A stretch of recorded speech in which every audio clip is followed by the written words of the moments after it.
Okay, listen carefully everyone. Okay, listen carefully everyone. We'll start with the next chapter, बच्चे, bioskeleton, movement and locomotion. Okay? Listen carefully. Nimrat, इधर जा रहे. बेटा जब भी आप बात करते हो लोकोमोशन की, लिसन केयरफुली. आप एक कॉमन सा एक सिंपल एग्जांपल लेके चलो कि आप मान लो कि हैंगर के अंदर आपने एक शर्ट को हैंग कर रखा. हैंगर समझते हो ना? हैंगर के अंदर आपने एक शर्ट को टांग रखा है. इधर फिर समझो, ठीक है? अगर उस शर्ट में से हैंगर निकाल दो, या कई बार शर्ट हैंगर से स्लिप हो जाती है, नीचे गिर जाती है. अगर आपकी बॉडी से बोन्स को निकाल दिया जाए एकदम से, तो हम भी एक जैसे थैला होता है ना, एक बोरी होती है, वैसे हो जाएंगे. तो हमारी बॉडी को एक तरह से जो शेप प्रोवाइड करता है वो कौन है बच्चे? Skeletal system. कौन है वो? Skeletal system. कौन है वो? Skeletal system. समझ आ गई बेटा? ओके, मैं अपनी ब्रेन पे ऐसे मार रहा हूँ, है ना, चोट नहीं लग रही है, दिमाग पे ज़्यादा असर नहीं हो रहा है ना. क्यों? क्योंकि ये क्या कर रहा है उसको? प्रोटेक्शन. तो पहला क्या हो गया? शेप. और दूसरा क्या हो गया? प्रोटेक्शन. दूसरा क्या हो गया? प्रोटेक्शन. ठीक है. हार्ट, लंग्स, इनको कौन प्रोटेक्ट करता है? पीछे क्या है? Spinal cord. स्पाइनल कॉर्ड को कौन प्रोटेक्ट कर रहा है? बैक. कौन प्रोटेक्ट कर रहा है? बैक. है ना? तुम में से कितने हैं जिनकी बैकबोन पे रोज अटैक होता है, स्कूल में, ट्यूशन पे, घर पे? कभी स्पाइनल कॉर्ड पे कोई फर्क पड़ा? नहीं पड़ा ना. क्यों? क्योंकि ये क्या प्रोवाइड कर रहे हैं आपको? प्रोटेक्शन. तो दो काम क्लियर है. पहला क्या है? Shape, size of the body. दूसरा क्या है? प्रोटेक्शन. तीसरा बच्चे, इट प्रोवाइड्स मूवमेंट, मोशन. है ना? ये हमारे जॉइंट्स, ये हमारी बोन्स है. ये जॉइंट ऐसे चलना है, ऐसे वापस नहीं जाना है ना. ये जॉइंट ऐसे घूमना है, ये हाथ वाला जॉइंट ऐसे चलना है. ये उंगलियां अलग अलग जॉइंट्स है. जितने जॉइंट्स ज़्यादा है उतनी मोशन क्या हो जाती है? ज़्यादा. है ना? हसरत जी, क्या आप अपने हाथ को यहाँ से मोड़ सकते हो? नहीं. क्यों? जॉइंट नहीं है. स्केलेटन सिस्टम जो है वो आपकी पूरी बॉडी में अलग अलग तरीके से क्या प्रोवाइड करता है? मोशन. जैसे ये शोल्डर पे मोशन है, एल्बो से अलग मोशन हो गया, ये रिस्ट का मोशन हो गया. इसके बाद देखो उंगलियों का मोशन, सिंगल, फिर यहाँ से, फिर यहाँ से. तो ये सब आपकी बॉडी की जो मूवमेंट्स होंगी बच्चे, इसे कौन कंट्रोल करेगा? मतलब कौन रिस्पॉन्सिबल है? Skeletal system. अब मान लो मेरी उंगलियां ऐसे नहीं मुड़ती, है ना, ऐसे नहीं मुड़ती, तो क्या मैं पेन पकड़ पाता? ऐसे पकड़ता, है ना. हमारे हाथ बस ऐसे रहते. ये ऐसे क्यों हो रहे हैं? बिकॉज स्केलेटन सिस्टम ने जॉइंट और ये सब प्रोवाइड. Is it clear? तो ध्यान दो बच्चे, सबसे पहले function of human skeleton book में सबसे पहला फंक्शन है आपका सपोर्ट एंड शेप. क्या? सपोर्ट एंड शेप बताया था अभी, है ना. शर्ट बिल्कुल क्या रहेगी? स्ट्रेच रहेगी बिकॉज ऑफ द हैंगर. तो सेम काम कौन कर रहा है आपकी बॉडी में? बोन्स. सुन लो, the skeleton provides a support और framework to all soft parts. This gives body and its part a definite shape. Imagine if you did not have a small pieces of bones in your finger, would you be able to hold a pen? नहीं बच्चे, ये है अलग अलग, इसमें हम क्या कर सकते हैं? होल्ड कर सकते हैं. बेटा पढ़ने दो उसे भी हाथ, है ना. गुड. उसके बाद है प्रोटेक्शन. सबसे इंपॉर्टेंट, स्कल और बैकबोन और रिब्स. ये तीन ऐसे आप लगा लो कि आपकी बोन्स है. Actual backbone number of bones है, यहाँ भी नंबर ऑफ बोन्स है, बट एक तरह से ये तीन बोन सिस्टम है आपकी बॉडी में जो क्या प्रोवाइड करते हैं? बहुत बड़ी प्रोटेक्शन. ठीक है. स्टमक पे है कोई बोन? थोड़ा सा मारते क्या होगा? दर्द होगा ना, है ना. दर्द होगा. क्यों? क्योंकि यहाँ प्रोटेक्शन की क्या है बच्चे? कमी. अच्छा, स्टमक पे प्रोटेक्शन क्यों नहीं है? मतलब नहीं है तो उसका क्या फायदा है? क्यों नहीं है तो हम क्वेश्चन नहीं कर सकते. इलास्टिक बैग है. इलास्टिक बैग है ना. अब खाते रहना है, पढ़ना है इसको, है ना. अब बोन्स होगी तो उसको मूवमेंट को क्या करेंगे? रिस्ट्रिक्ट. क्या करेंगे? मूवमेंट को रिस्ट्रिक्ट. फिर भी देखा है वो इन मसल्स को क्या कर लेते हैं लोग? हमारी बोन से भी स्ट्रॉन्ग कर लेते हैं, है ना. हमारे रिब केज पे, यहाँ सर पे कोई पंच करे हिल जाएंगे हम. लेकिन कई लोग हैं जिनके स्टमक में पंच करे तो क्यों नहीं पड़ता? कि मसल्स को क्या बना दिया उन्होंने, स्ट्रॉन्ग, ठीक है। Okay, movement, many bones are joined to each other in a manner that one bone can be moved through the other bone, ठीक है जी।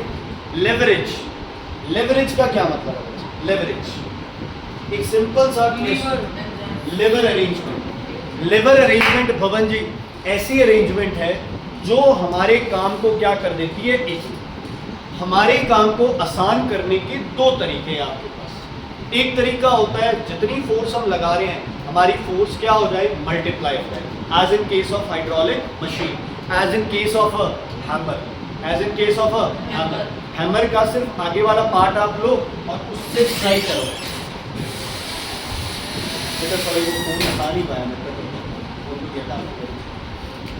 ठीक है बच्चे, हैमर का सिर्फ आगे वाला पार्ट रिमूव करके हिट करो, उसी हैमर के एक डंडा लगा के, हैंडल लगा के उसे हिट करो।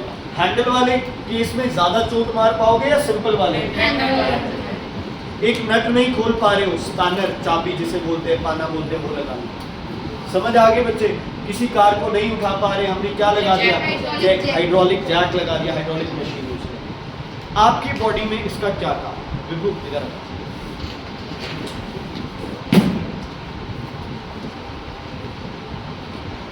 मैं कोई ऐसे नहीं भाई विभू को जानबूझ के हम ला रहा हूँ इस चीज के लिए भी, वेट, ठीक है, वेट रिलेटेड नहीं, वैसे ही है। विभू का वेट है मान लो 45 kg, कितना वेट है, 45 kg। अगर मैं आपको 45 kg का कोई इंसान यहाँ ला के रख दूँ, आप उसको आराम से उठा पाओगे? आराम से उठा लोगे, पक्का, कोई दिक्कत नहीं है? ओके, अर्शदेव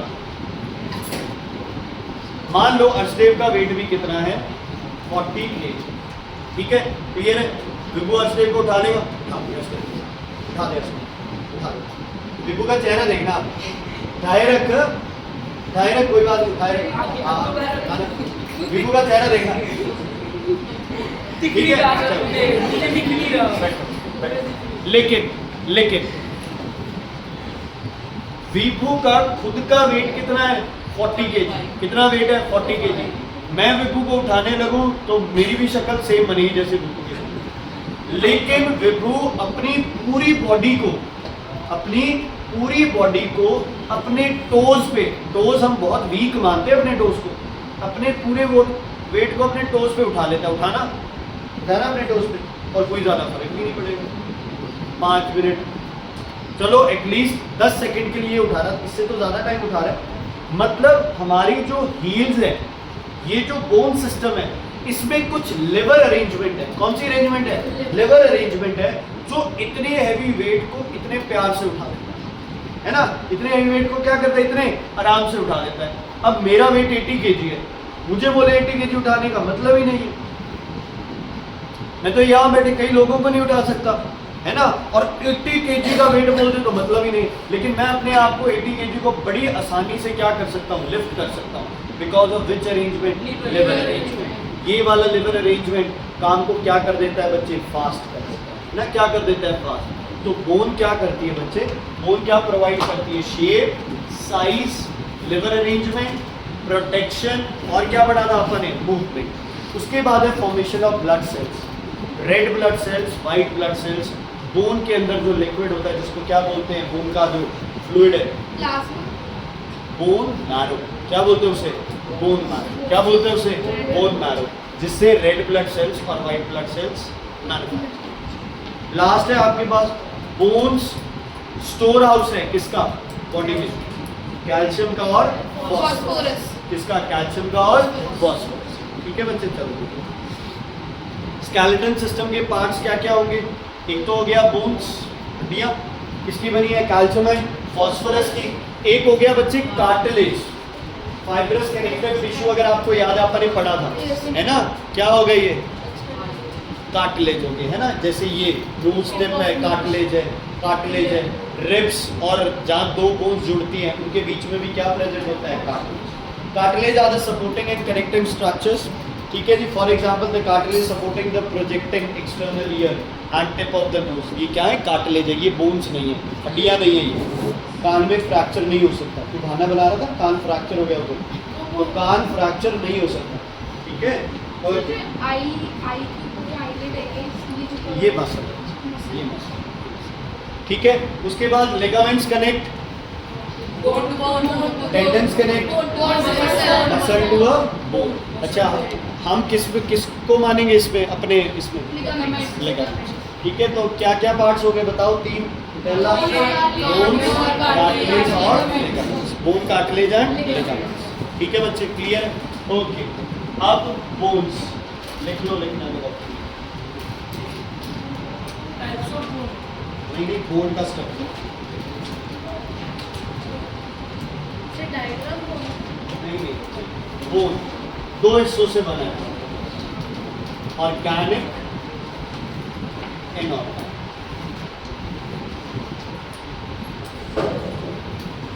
लिखो बच्चे, कॉपी लिखो, ऑर्गेनिक एंड इनऑर्गेनिक।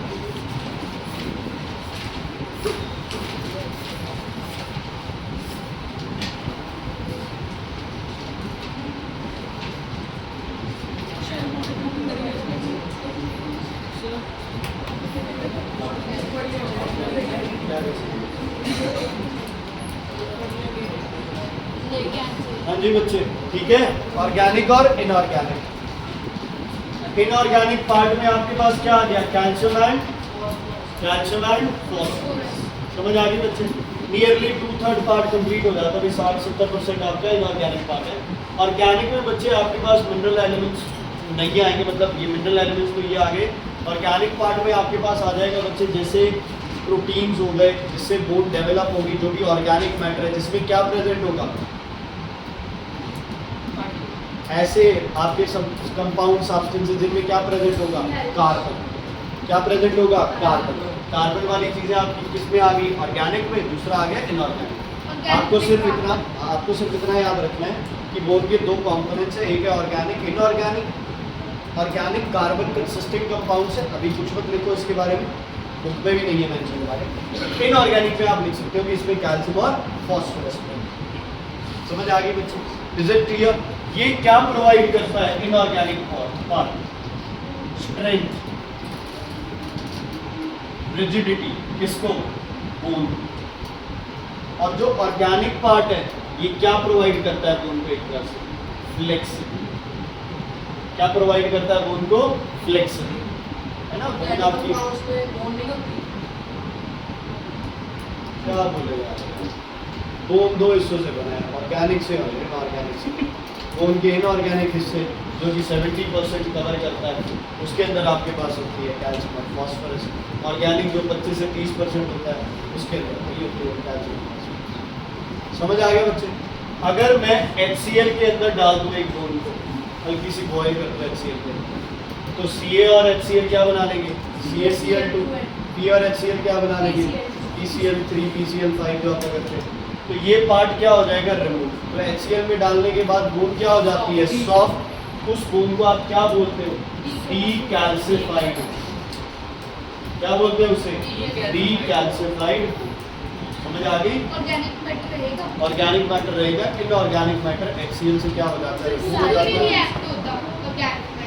नहीं होता बच्चे, कार्बन कंटेनिंग कंपाउंड्स है ना, वैसे एसिड से कम रिएक्ट, ये आपके रिएक्टिव मेटल्स और नॉन मेटल्स से। हाँ, हर एक बोन में आपके ऑर्गेनिक और इनऑर्गेनिक। ओल्ड एज के अंदर बोन्स क्या हो जाती है? सॉफ्ट हो जाती है, हार्ड हो जाती है? सॉफ्ट। ओल्ड एज में बॉडी अकड़ जाती है या फ्लेक्सिबल हो जाती है? अकड़ जाती है। अकड़ जाती है, फ्लेक्सिबल हो जाती है। ओल्ड एज में ऐसे करने लग जाते हैं ना, फ्लेक्सिबल हो जाती है? नहीं है। और बोन भी हार्ड हो अकड़ जाती है, ऐसे हो जाते हैं ना, ऐसे तक अकड़ जाती है बॉडी की, सीधा नहीं कर पाते बॉडी को। ओल्ड एज में अकड़ जाएगी बॉडी, मतलब क्या हो गया? शरीर रिजिड हो गया, फ्लेक्सिबिलिटी कम हो गई। तो कौन सा मैटर कम हो गया? ऑर्गेनिक। कौन सा मैटर कम हो गया? ऑर्गेनिक। समझ आ गई? Is it clear? अच्छा, मेरी बोन ज्यादा फ्लेक्सिबल है आपकी? है ना।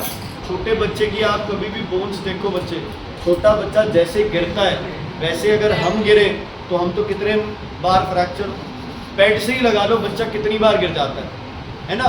लेकिन उसमें इतनी ज़्यादा सीवियर इंजरीज नहीं होती है, क्योंकि बोन ज़्यादा क्या नहीं है बच्चे? रिजिड नहीं है। आपकी बोन्स टूट जाए जल्दी रिपेयर हो जाएगी, है ना। मेरी बोन्स टूटेंगी थोड़ा टाइम लगेगा, और यही अगर मुझसे 15-20 साल जो सीनियर है ना, लगभग 80 साल के जो होंगे, उनकी अगर मतलब नहीं जैसे 30-35 साल सीनियर है, 80 साल की उम्र में अगर उनकी बोन्स टूट जाए बच्चे, तो रिपेयर करना बहुत मुश्किल हो जाता है, क्योंकि कौन सा मैटर खत्म हो जाता है बोन की। ठीक है, 65 के 55 के 32 के so 69 के नहीं जी sweet 16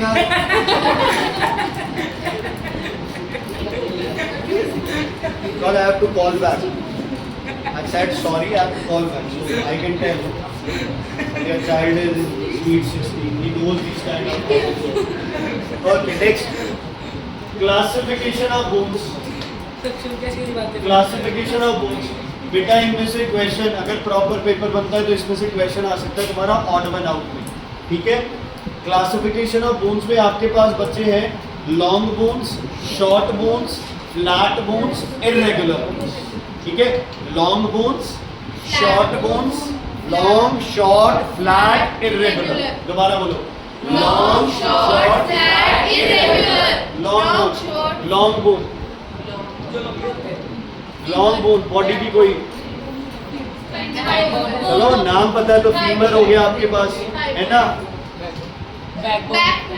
backbone is not a single bone है Sumer ji, backbone is not a single. तो आप ये लगा लो, देखो this is long bone, long bone, इनके नाम करेंगे long bone, long bone, sternum, long.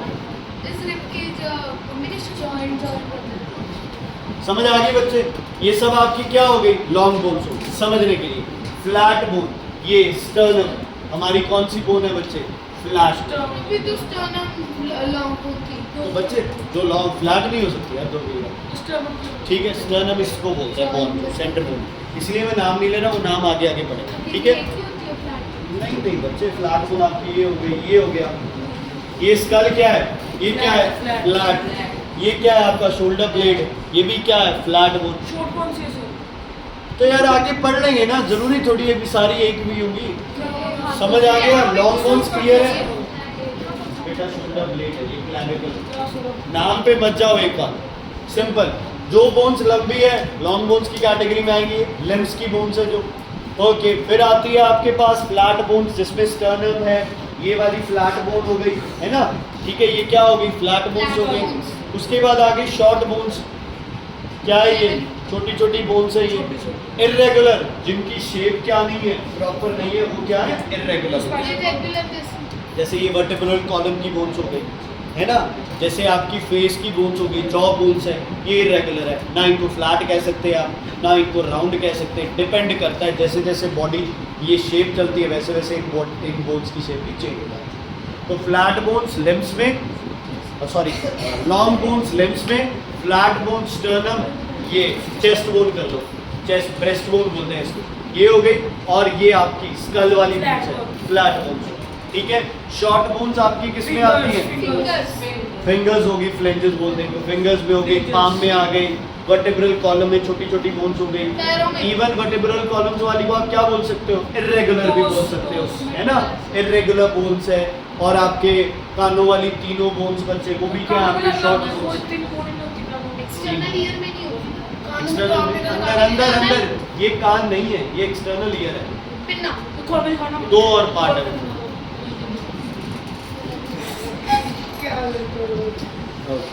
उसके बाद बच्चे लिसन लिसन, उसके बाद बोन का जो स्ट्रक्चर है वो ज़्यादा इंपॉर्टेंट नहीं है, सिर्फ आपको इतनी 2-4 चीज़ें लिख लो बच्चे। लिखो स्ट्रक्चर ऑफ बोन, में बताओ कैसे लिखो स्ट्रक्चर ऑफ बोन। इसमें जो 2-4 चीज़ें हैं वो लिखनी है आपको, स्ट्रक्चर ऑफ बोन।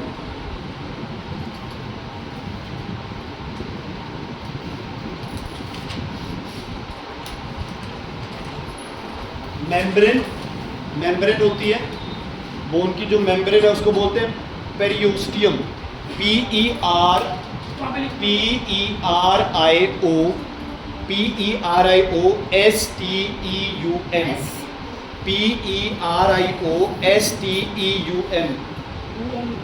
हाँ जी। ठीक है बच्चे, yes, the external surface of the bone is covered by a membrane called periosteum, which consists of outer fibrous network and inner cellular layers. बाहर से क्या होगा, हार्ड होगा, फाइब्रस होगा, और अंदर क्या प्रेजेंट होंगी, ब्लड वेसल्स। बोन्स को ब्लड जाना जरूरी है। क्या बोन्स के अंदर नर्व फाइबर्स होते हैं? बोन्स के अंदर नर्व फाइबर्स होते हैं? क्या बोन के अंदर ब्लड वेसल्स होती हैं? नहीं होती है। नहीं होती प्रूव सर। करो कि होती है, प्रूव करो नहीं नहीं होती। होती, मैं प्रूव कर देता हूँ।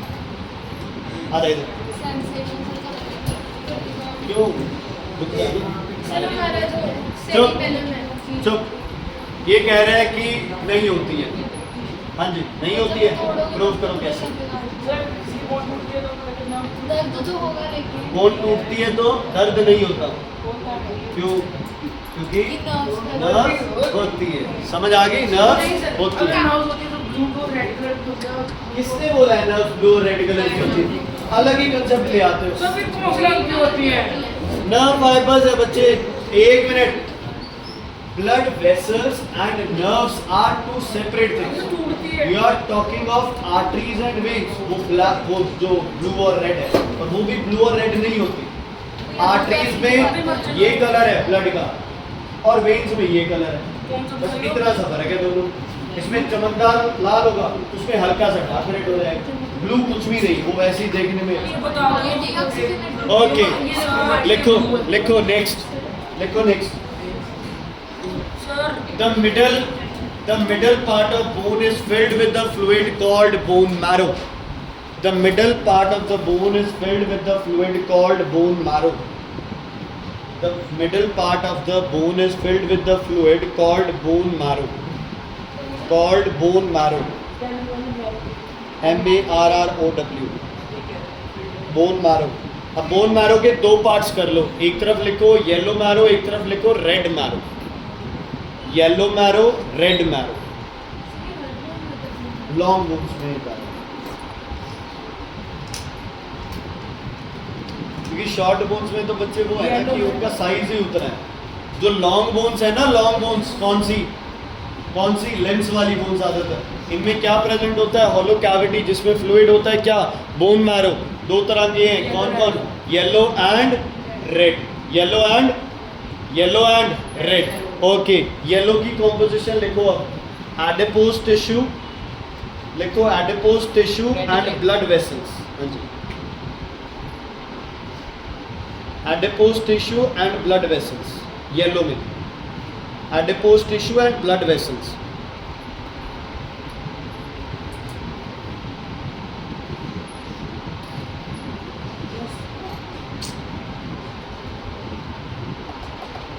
ठीक है, ओके। अच्छा, एक अगर लॉन्ग बोन है बच्चे, उसके सेंटर में क्या प्रेजेंट होगा? अगर हॉलो कैविटी है ना, तो बीच में होगा येलो मैरो, और साइड्स में कौन सा होगा? रेड। येलो बोन मैरो कौन सी सेल्स बनाता है? White blood cells. Red bone marrow क्या बनाता है? आरबीसीज। तो येलो के अंदर लिखो फॉर्म्स डब्ल्यूबीसीज। लॉन्ग बोन का है ये सिर्फ। लॉन्ग बोन के बोन मैरो के अंदर, येलो मैरो के अंदर क्या बनेगा? WBC और दूसरे में RBC क्या बनेगा बच्चे? सर रेड क्या कॉम्पोजिशन है? हॉलो पार्ट है बीच में, यहाँ क्या रहेगा? येलो मैरो, और साइड्स में क्या रहेगा? Red red. marrow। सेम है बेटा कॉम्पोजिशन, दोनों की कॉम्पोजिशन सेम। वो फॉर्म्स आरबीसी। हाँ जी, ठीक है बच्चे, क्लियर है? ओके, और कुछ नहीं है इसमें। ओके, ह्यूमन स्केलेटन में सबसे पहले लिखो एक्सियल स्केलेटन। एक्सियल,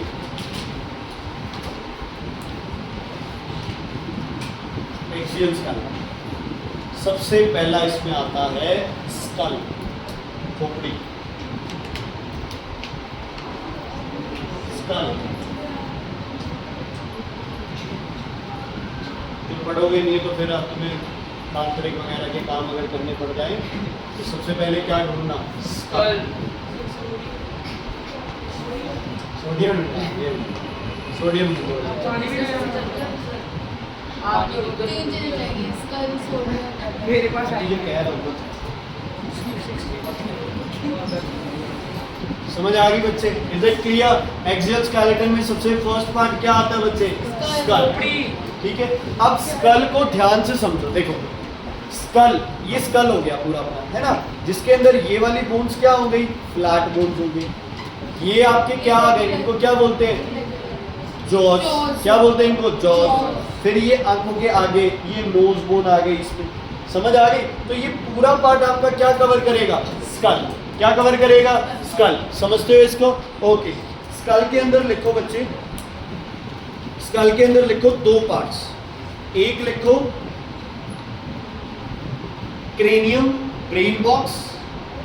एक लिखो cranium, CRANIUM, cranium brain box, cranium brain box.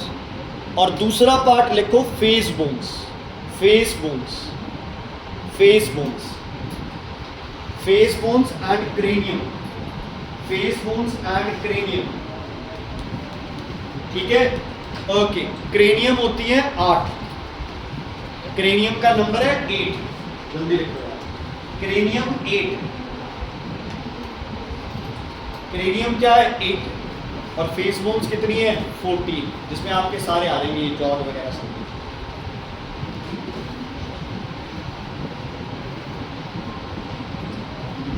हो गया बच्चे? बड़े आगे? ठीक है, क्लियर है? Is it clear? ओके, सुनो, जो आपकी ये बोन्स है, कभी सोचा है जब ब्रेन का ऑपरेशन होता है तो क्या होता है? पीछे से काटते हैं, फिर ऐसे इंटर देते हैं, फिर यहाँ से काटते हैं और यहाँ से खोलते हैं, यहाँ से काटते हैं। पीछे यहाँ से। प्रॉब्लम अगर इधर है तो पीछे से काटेंगे, पूरी ब्रेन को सेपरेट करके निकलेगा। सिर्फ वैसे तो ब्रेन जो होती है वो सर risky ब्रेन होती ऑपरेशन है। करना आपको पड़ता है, इसलिए तो पता पड़ता है ये क्यों ब्रेन में ट्यूमर होता है? ब्रेन दर्द मर जाती है। रिस्की बहुत होता है। आपकी स्कल की बोन्स है जो परमानेंटली फिक्स्ड है बच्चे, ऐसे। लेकिन ये नंबर में कितनी है? 8। कितनी है नंबर में? 8 है। इसका थोड़ा फायदा ये हो जाता है, ये मतलब 8 है, इसका फायदा ये हो जाता है, बाई चांस अब स्कैनिंग में पता चल गया अपने को यहाँ ऑपरेट करना है, तो डॉक्टर इस चीज़ को रिमूव करके ना, ये ऊपर वाले को रिमूव करके, और इस बोन को यहाँ से क्या करेगा? डिटैच कर देगा। क्या कर देगा? यहाँ से डिटैच कर देगा, ऑपरेट हो जाए। बेटा परमानेंट मतलब ये जॉइंट है परमानेंटली, अलग तो कर सकते हैं, मूवेबल नहीं है। जैसे ये बोन्स क्या है अपनी? मूवेबल है। ये बोन्स क्या है अपनी? मूवेबल है। तो ये मूवमेंट नहीं है इनकी। क्या नहीं है इनकी? मूवमेंट नहीं है। लेकिन जैसे जिस भी पार्ट में कोई प्रॉब्लम होगी तो डॉक्टर वो 1 या 2 बोन जो भी होती है उसे रिमूव करेगा, ऑपरेट करेगा और वापस बिल्कुल प्रॉपरली क्या सर होगा अगर यहाँ पता ही नहीं लगे पे किस पॉइंट पे अगर बेटा ये तो पता होगा ना, स्कैनिंग के है ना तुम्हारे पास कितने तरीके, क्या क्या सिटी स्कैन है आपके पास, MRI है आपके पास, तो आप वो एक्सरे है आप कहीं से भी पता कर कलर में आने लगता है। सकते हैं। क्लियर हो गए बच्चे? ये समझ आ गई बेटा? स्कल बोन्स क्लियर है आपके पास? कितनी है स्कल बोन्स? 8 क्या क्या? सॉरी, ये स्कल के 2 पार्ट्स, क्रेनियम और face face bones. Cranium 8, face bones 14। अब बच्चे जब भी हम बात करते हैं, अगर आप बात करो, ये अपने पास क्या है? ब्रेन। ये आपका फेस वगैरह जो भी हो गया। हमें पता है यहाँ पीछे एक ऑर्गन होता है बच्चे, क्या बोलते हैं उसको? मेडुला ऑब्लोंगेटा, जिसकी की पीछे क्या बन जाती है बच्चे? Spinal cord. क्या बन जाती है? Spinal cord. तो जो तुम्हारी ब्रेन है यही आगे एक्सटेंड होती है, तो उसको ब्रेन ये स्कल से बाहर निकलना जरूरी है। बाहर निकलना जरूरी है ना? तो इस स्कल के पीछे तुम ये लगा लो, एक होल होता है।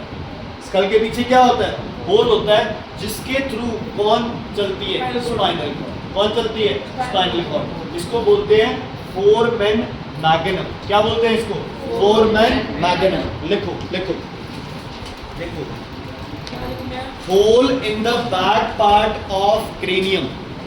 Whole in the back part of cranium. Hole in the back part of cranium. क्या बोलते हैं इसको? Foramen. FORAMEN। FORAMEN। Foramen magnum. Foramen magnum.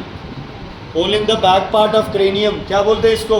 Foramen magnum, यहाँ से क्या राइज होता है तुम्हारा बैकबोन भी कर सकते हो या फिर आपकी स्पाइनल कॉर्ड, ठीक है। फॉर एग्जांपल अगर कोई भी मतलब इशू आए स्पाइनल कॉर्ड में और उसका ऑपरेशन कराना हो और ऑपरेशन वर्टिब्रल कॉलम्स को निकाल सकते फिर अगर वो ऑपरेशन में मतलब कुछ गलती होगी तो हो, बहुत प्रॉब्लम है। स्पाइनल कॉर्ड और ब्रेन के ऑपरेशन, बल्कि आप ये लगा लो ब्रेन के ऑपरेशन तो अभी तक सक्सेसफुल है, मतलब कि सीवियर मोस्ट सीवियर केसेस तो अलग है।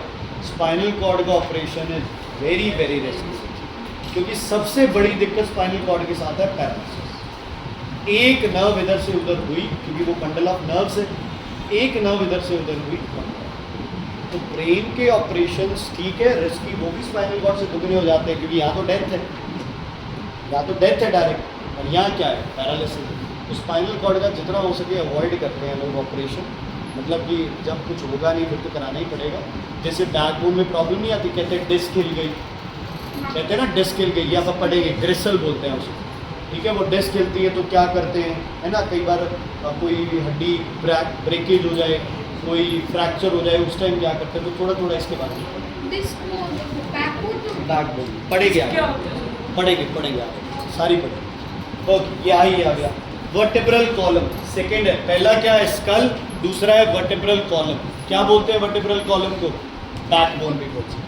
किसमें होती है वर्टिब्रल कॉलम, वर्टिब्रेट्स वर्टिब्रेट्स में।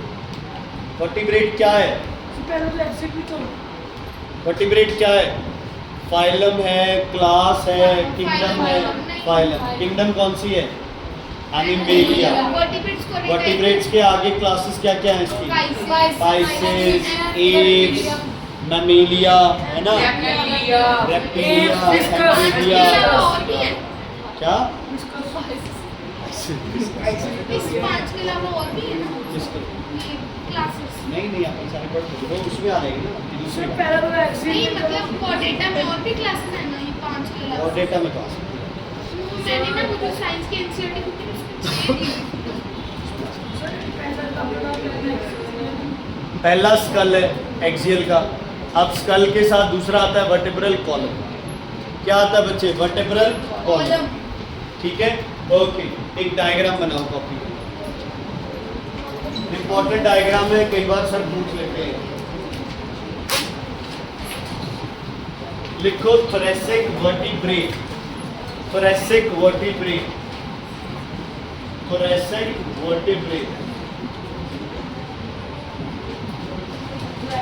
thoracic vertebrae, thoracic vertebrae,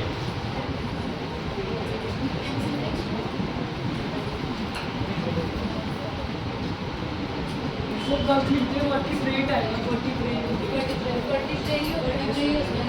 wait क्यों होता है? ठीक है। मैंने क्या बोला, यही तो बोला, ठीक है बेटा। सर इसलिए बोल रही हूँ हाँ ना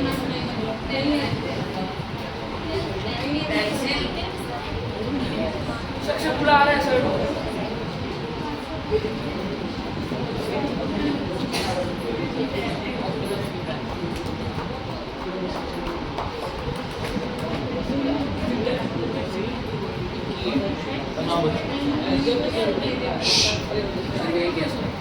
ना यार, तुम काम कह रहे थे ना, वो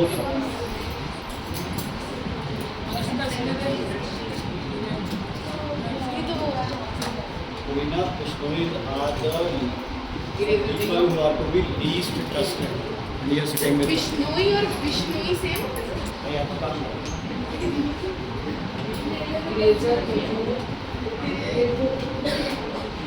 रुद्र इज डिस्टर्बिंग सर जल्दी करो। रुद्र प्लीज सही है सर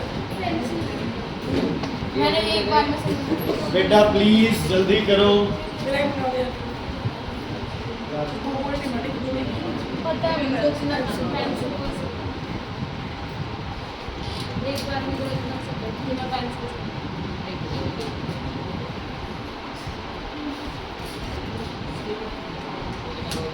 अच्छा रोज शक्ल दिखा रहे थे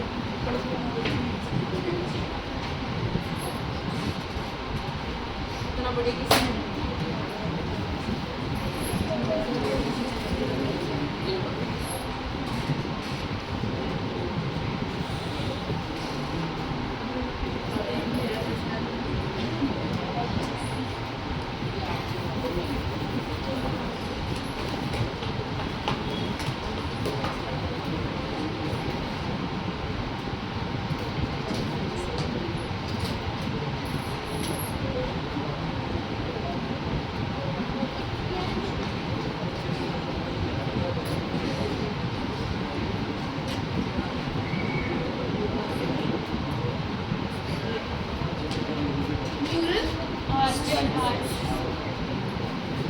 आर्क है ना, ये आर्क है ऐसे दोनों तरफ, ऊपर और नीचे का आर्क है।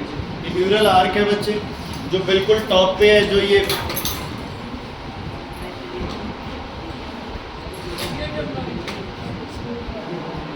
ट्रांसवर्स प्रोसेसेस है आपके, बीच वाला न्यूरल स्पाइन है बच्चे, और ये जो न्यूरल कैनाल है इसके थ्रू कौन चलती है बच्चे? स्पाइनल। कौन चलती है इस पे? स्पाइनल। ये थोरेसिक वर्टिब्रे का डायग्राम है। आपका जो वर्टिब्रल कॉलम है वो मान लो एक तरह से, सारे इस जैसे नहीं होते, बट एक तरह से ऐसी छोटी छोटी बोन्स, एक के ऊपर दूसरी, जैसे ये हो गया ना, ये पहला, ये ऐसे दूसरा, इसके ऊपर तीसरा, चौथा। तो इससे क्या फायदा रहता है? बैकबोन क्या है? स्टिफ नहीं है। जैसे स्टर्नम मुड़ सकती है? नहीं, स्टर्नम नहीं मुड़ सकती ना, आप यहाँ से नहीं मुड़ सकते ऐसे। ये किसकी वजह से मुड़ रही है? बैकबोन की वजह से। तो हमारी बॉडी की फ्लेक्सिबिलिटी और हमारी बॉडी का जो पोस्चर है वो किस वजह से है कि हमारी वर्टिब्रल कॉलम जो है वो नंबर ऑफ पार्ट्स में क्या है? डिवाइडेड है। स्पाइनल कॉर्ड वाली इसके अंदर है, स्पाइनल कॉर्ड इससे पास कर, बीच में एक धागा है स्पाइनल कॉर्ड, तो नर्व फाइबर्स है ना, एक नर्व फाइबर्स है, इसके थ्रू पास करती है। मतलब ये बोन है, ये बोन है, इनके बीच में से स्पाइनल कॉर्ड निकल रही है, तो उसको क्या प्रोवाइड करती है? प्रोटेक्शन। इसमें फ्लूइड होता है, क्या बोलते हैं उसको? Cerebrospinal fluid. क्या बोलते हैं उसे? Cerebrospinal fluid. वो क्या करता है? स्पाइनल कॉर्ड को क्या नहीं लगने देता? Mechanical shocks. क्या नहीं लगने देता? Mechanical shocks. अच्छा, अब वर्टिब्रल कॉलम में सबसे पहला लिखो न्यूरल आर्क जो है अपने मार्ग थोड़े साथ ही आगे बताते हैं ये वाला है बच्चे, ये जो आर्क है इसको न्यूरल आर्क। ओके, जल्दी आओ जल्दी आओ। क्यों? कल बैठ प्लीज, बार बार क्यों आए? नहीं बोला, आ जा भैया, नवनीत इधर आओ।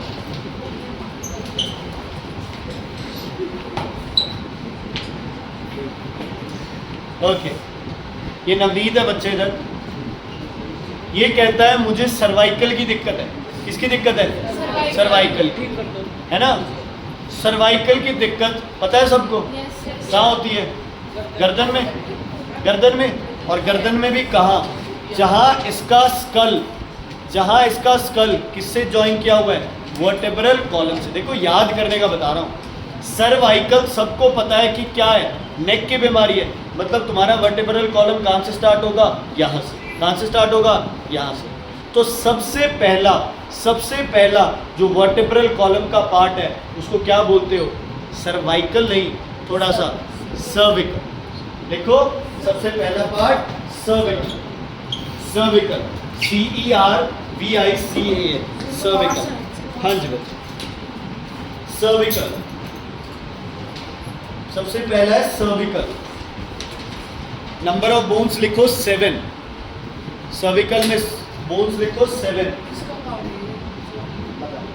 सर्विकल में लिखो 7, जिसमें लिखो फर्स्ट। 7 में फर्स्ट को क्या बोलते हो आप? सर्विकल में फर्स्ट को बोलते हैं एटलस। फर्स्ट को एटलस, सेकंड को एक्सेस। सातों में से 2 के नाम याद रखने हैं। 7 सर्विकल बोन्स है, जिसमें से पहले को क्या बोलते हो? हाँ जी, सर्विकल सी से। सर्विकल में पहला क्या है आपके पास? एटलस। दूसरा क्या है? Axis. First is atlas, second is access.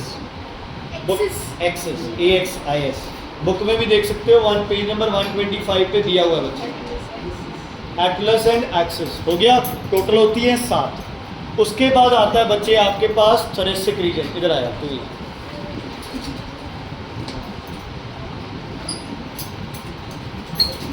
ये वाला रीजन क्या है? ये थोरेसिक रीजन। क्या है ये? Thoracic region. ये जो अपन ने बनाया ये किस रीजन के है? इस रीजन के। ये क्या हो गया? सर्विकल। ये क्या हो गया? थोरेसिक। समझ आ गई? Cervical, thoracic. सर्विकल में पहला एटलस, दूसरा एक्सेस, और जो ये वाला पार्ट है क्या है? ये थोरेसिक। थोरेसिक में क्या है?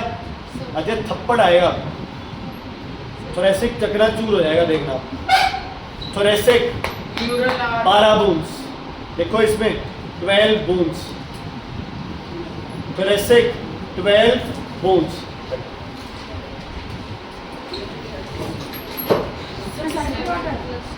स्पेलिंग बताना सर। इसके THORACIC कितनी बोर्ड है सर?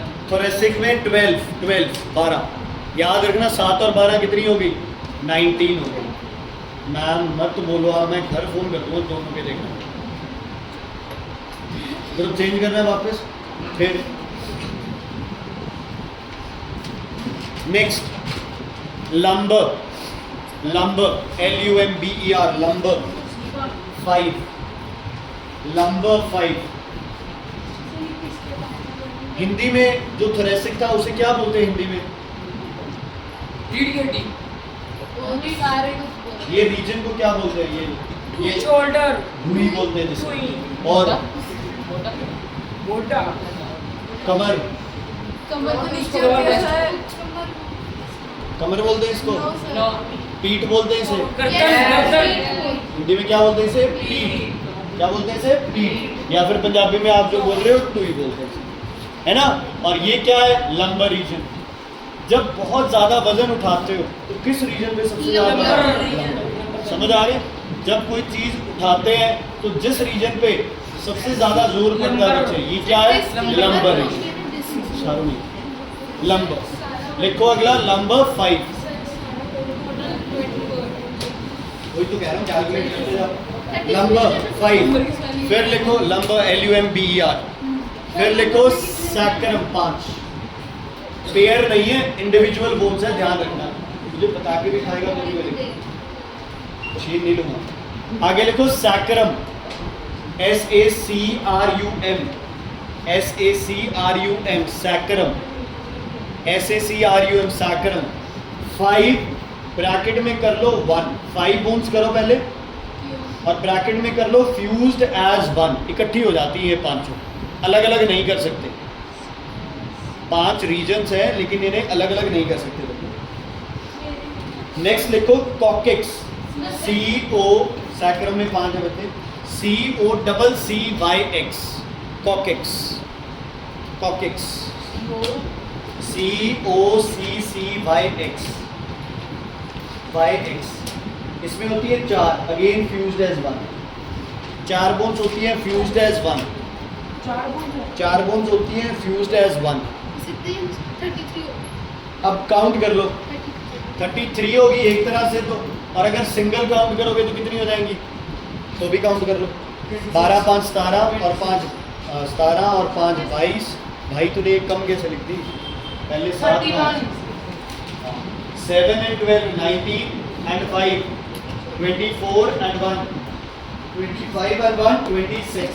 अगर कॉकेक्स और सैक्रम को क्या मान रहे हो आप? एक एक 13 पेयर्स। तो बताओ कितनी कितनी बोन्स कर लिया अपने? स्कल में बताओ कितनी थी? 8 और 14 कौन सी थी? फेस में। टोटल स्कल में कितनी हो गई? 22। 3 बोन्स होती है तुम्हारे ईयर में, ठीक है? 3 बोन्स बेलियस इनकस टिप्स बाहर वाले नहीं, इनर ईयर के मिडल ईयर के। चलो तो अपन क्या करेंगे? 6 बोन्स उनको अभी ऐड करके लिख रहे हैं 28। नहीं लिखनी तो चलो इनको लास्ट में कर लेंगे। अभी कितनी स्टडी कर ली? 22 प्लस और क्या क्या स्टडी की तुमने? वर्टिब्रल कॉलम की बताओ। सर्विकल में 7 लंबर में 12 सैक्रम लंबर में 5 थोरेसिक में 12 लंबर में 5 सैक्रम में 5 फ्यूज्ड एज 1 और कॉकेक्स में 4। एक बार इनको काउंट कर लो। 33 फ्यूज्ड एज 1 समझ आ गया वर्टिब्रल कॉलम? रिजल्ट क्लियर बच्चे? ओके ध्यान से सुनना। जब आप बात करते हो बच्चे, जब आप बात करते हो 2 बोन्स की, है ना, मान लो ये वर्टिब्रल कॉलम की 2 बोन्स है ना, ये ऐसे है बोन्स।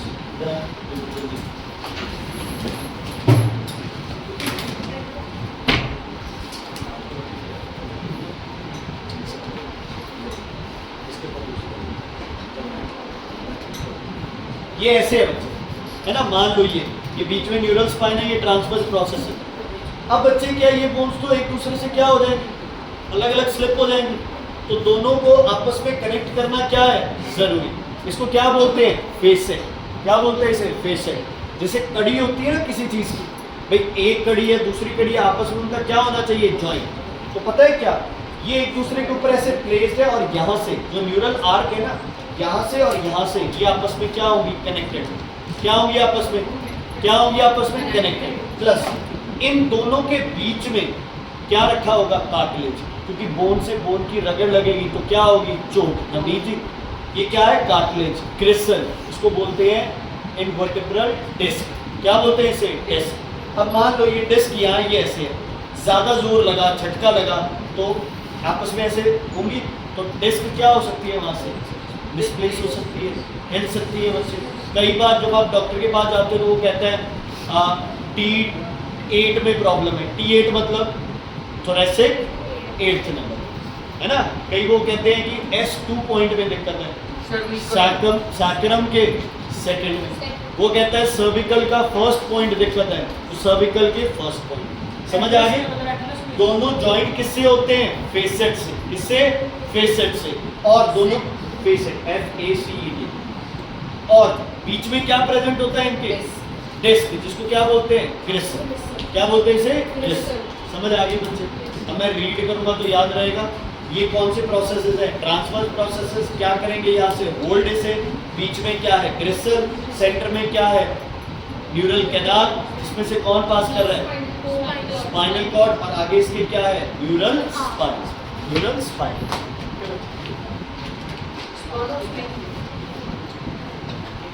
असल सॉरी क्या पता सर मुझे। The two opposite ends of the centrum are flat. On the dorsal side of the centrum is a canal. अच्छा, dorsal side बताई थी ना, dorsal side कौन सी होती है, पीछे वाली। ठीक है।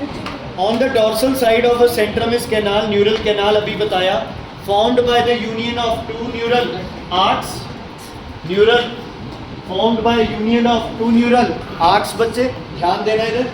Neural spine is a flat ridge projecting between the two neural arcs। neural arcs के बीच में जो प्रोजेक्शन है वो न्यूरल स्पाइन है, और ये दोनों मिलके बीच की जो हिस्सा है इसको क्या बनाते हैं, neural canal. Okay. The neural arcs are also bear articular facet. क्या होती है इनके अंदर, फेसेट होती है बच्चे। यहाँ पे फेसेट नहीं बताई थी अभी, कनेक्शंस ऊपर से नीचे को जोड़ने के लिए।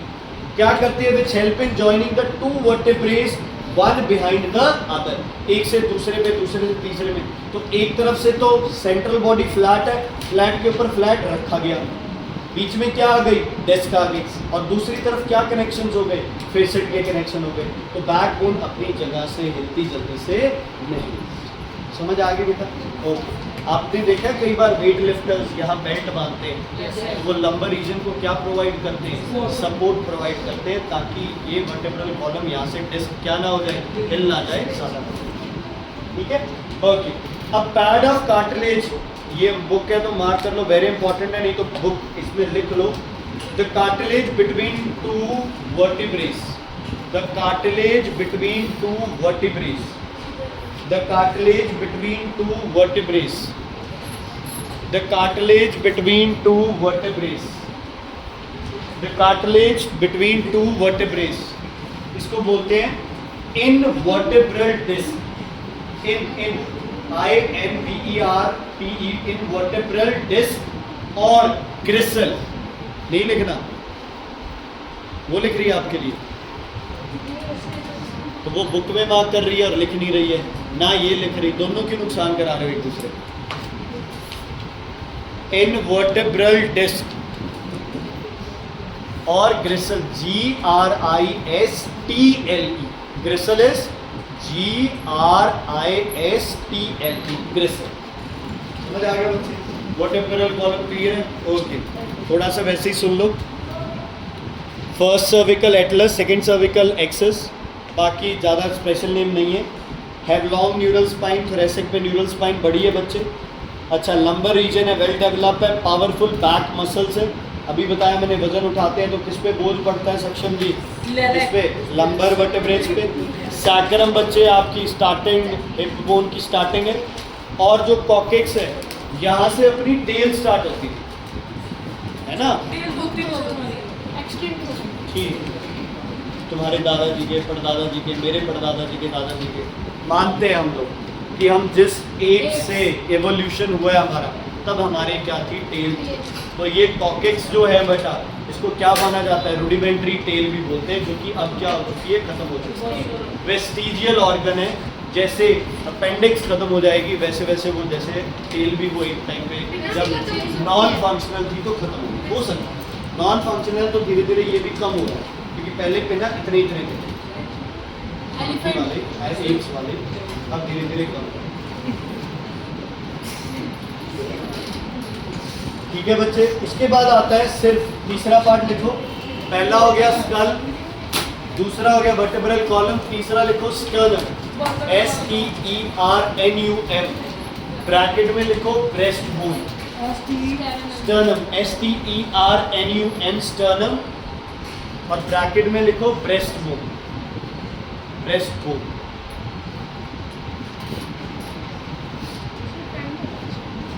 यस सर, टाइम हो गया। फिर सब थोड़ा ज़्यादा हो जाएगा। यस सर, जाओ सर। ये वाली क्या बोन है बच्चे, फ्लैट है, फ्लैट है, प्लस क्या है, लॉन्ग। ठीक है, बस इतना ही याद रखना। ये सिर्फ रिब्स को किससे ज्वाइन करती है, मतलब आगे से बॉडी के जो रिब्स आगे आ रहे हैं वर्टिब्रल कॉलम से, उनको सिर्फ क्या करती है, सपोर्ट प्रोवाइड करती है, प्लस क्या प्रोवाइड करती है, प्रोटेक्शन। ठीक है, यहाँ से स्टार्ट करेंगे। कल टेस्ट है किसका, फिफ्थ बी और सी। अच्छा ए का डिस्कस कर लेंगे ना टेस्ट के तुरंत बाद, तुरंत बाद, बी और सी का टेस्ट है।